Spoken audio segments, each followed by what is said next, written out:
Hello watch fans, it's Anders here on Watch On channel. Today a short video about why I prefer older Rolex over newer Rolex.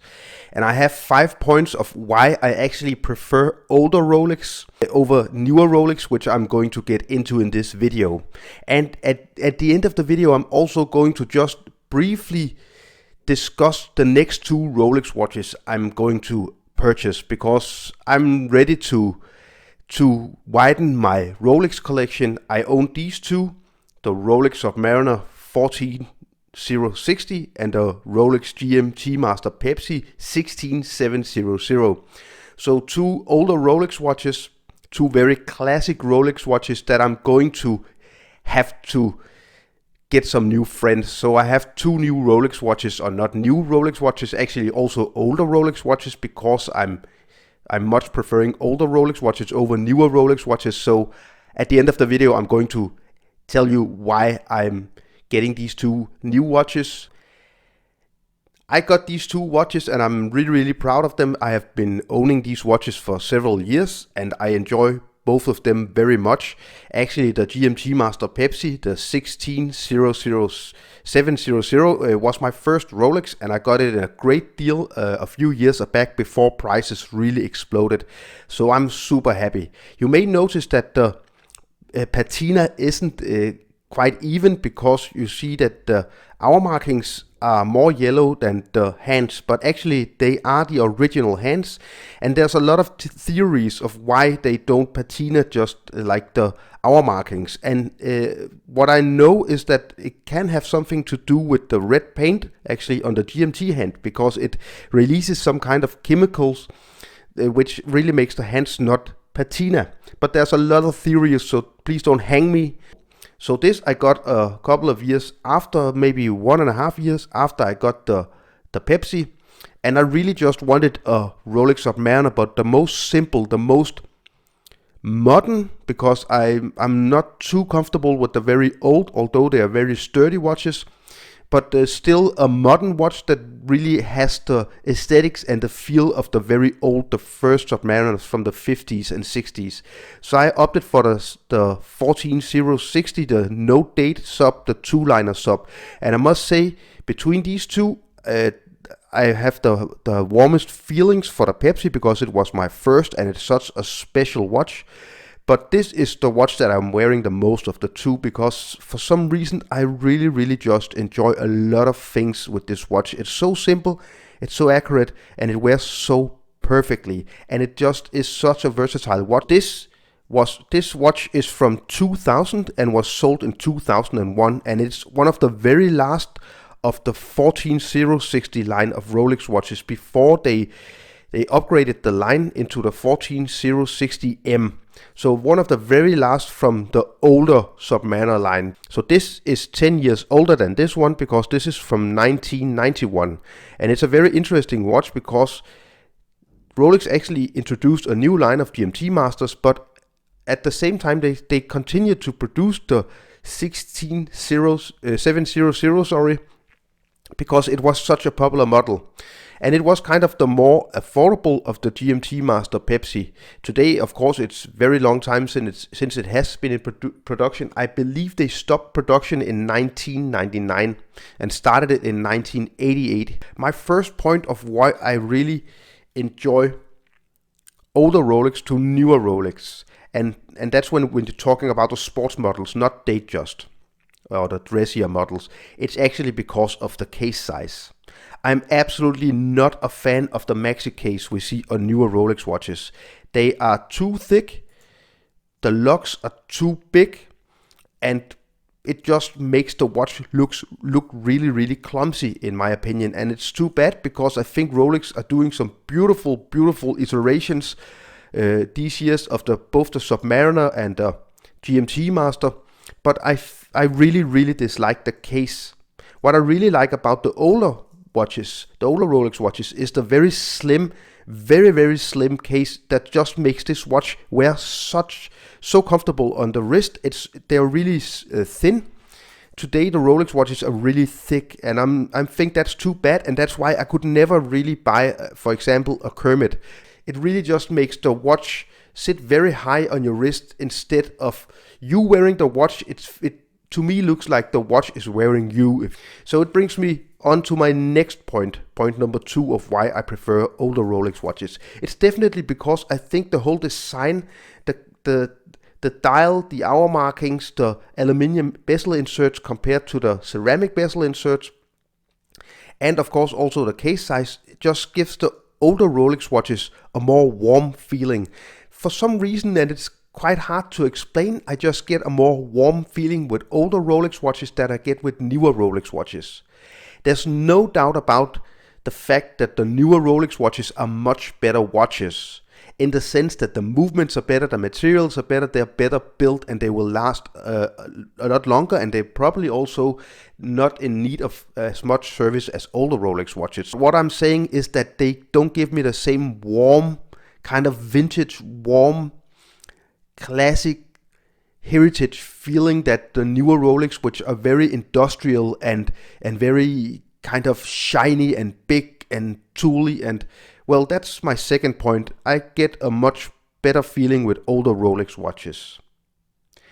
So that leads me onto my point number 3, and that's actually the life of a watch.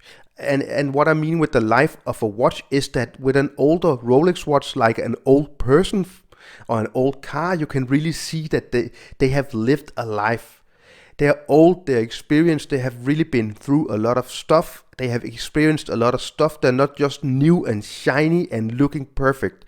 And I actually enjoy when I get a few hairlines, not big scratches, but just hairlines, when I get the patina, when everything is just looks worn, because it tells the story of this watch being almost 20 years old and tells the story of this watch being almost 30 years old.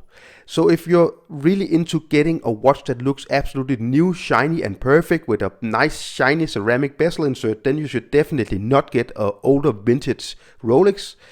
But I really like that the watch has had lived a life, if you know what I mean. So a new Rolex watch doesn't tell a story much more than being in a factory and in a shop and then on your wrist, but eventually they will of course tell a story.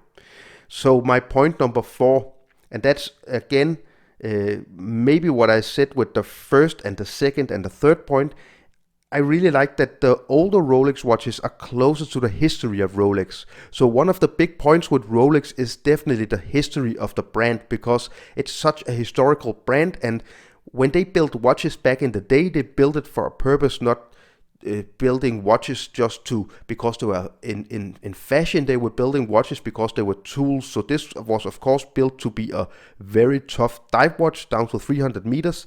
And this was of course built to track more than one time zone. And originally it was of course built for Pan Am Airlines, the very legendary airline in America, because the pilots, they needed to be able to track 2 time zones, and also the flight attendants, so they were really able to see what the time was where they ascended from, and where they came from, and where they were going to. So I really like that the older Rolex watches, they tell a story of why Rolex really came into life, because they were about making tools. Back in the day, you didn't look at the time on your mobile phone, you looked at the time on your wrist, or with a pocket watch way back. So I definitely prefer older Rolex watches because they tell a story. They tell a story of being made for a purpose, not just being watches, but being tools. So my 5th point, and that's actually something a little with economy. I really don't like the fact that it's so hard to get Rolex watches today. But on the secondary market, of course, they're extremely expensive today, and these two are getting really, really expensive. But on the secondary market, you're still able to find a nice Rolex watch. So if you're looking for a Submariner, for example, you should maybe look into getting one of the older Submariners instead of one of the newer, because you're able to find it on the secondary market, and they are just great watches. As far as I know, this watch has never been serviced. And this watch is almost 20 years, it's 19 years old. It runs plus 1 second a day. That tells everything about not being too afraid of buying an old Rolex watch because they're so well made and the movements are so tough and well made. So I really think that the secondary market for Rolex is really interesting compared to the primary market, going into an AD and trying to get a watch because you're just going to wait for 10 years before you get a GMT Master or something like that. It's crazy. So I really think that I like the older Rolex watches because I'm actually able to get older Rolex watches, get a Rolex watch on the secondary market. So this was my 5 reasons of why I like older Rolex watches more than newer Rolex watches. And these are of course my 2 Rolex watches right now in the collection, but as I said in the start of the video, I'm going to bring in 2 more Rolex watches. If it's going to happen in 2 months or in a year, I don't know. It depends on having the money, of course, but also finding the right deal, finding the right watch. But I'm looking at 2 particular models, which I have really been thinking about this for almost a year.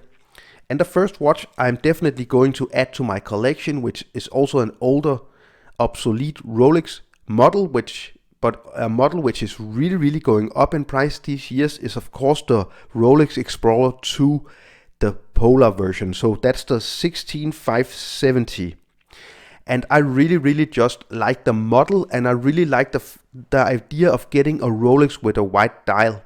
And I really like the red GMT hand. So everything is just really nice with this watch. I know a guy who has the newer version, the 42mm, but I of course prefer the older one with the 40mm case. And I think it's such a fun and very interesting watch. I can definitely see this watch as a watch I will wear during the summer, for example, because it's just has this very fresh look. And also you get the second time zone, and they are available at around $5,500 US if you get a good deal. But you can also, and I want a full set, so that's maybe $5,500 to $6,000. If I don't want a full set, you can actually find them at $5,200. But it all compares on how the market evolves, and of course, if Rolex are going to release new versions of this watch or whatever they're going to do at Baselworld later this month, well, then it can actually fluctuate the prices. So that was the first one. The second one is the Milgauss. So I really been looking into the Milgauss, and I have really been trying to wrap my brain around the fact that I have a no-date, very simple Rolex already with the Submariner. But on the other hand, I'm a big fan of sports watches. I'm not much of a dress watch guy. And I can really see that the Milgauss could actually be kind of my dress watch, because it's of course not a dress watch. It is a tool watch made for engineers and people working at electrical fields, because it's anti-magnetic to 1000 Gauss. That's why it's called a Milgauss.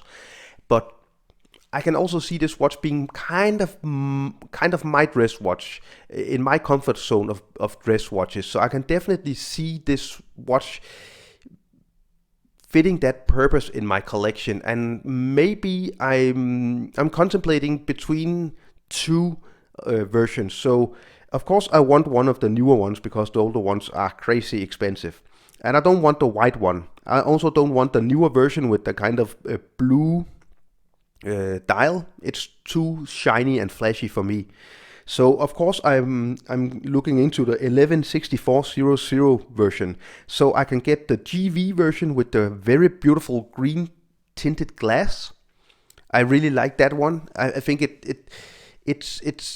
really interesting look, but still it's kind of anonymous and not too shiny. Or I can get the black one, the one that Archie Luxury has. And I really, after he got the watch, I have really gotten warm feelings towards the Milgauss in all black.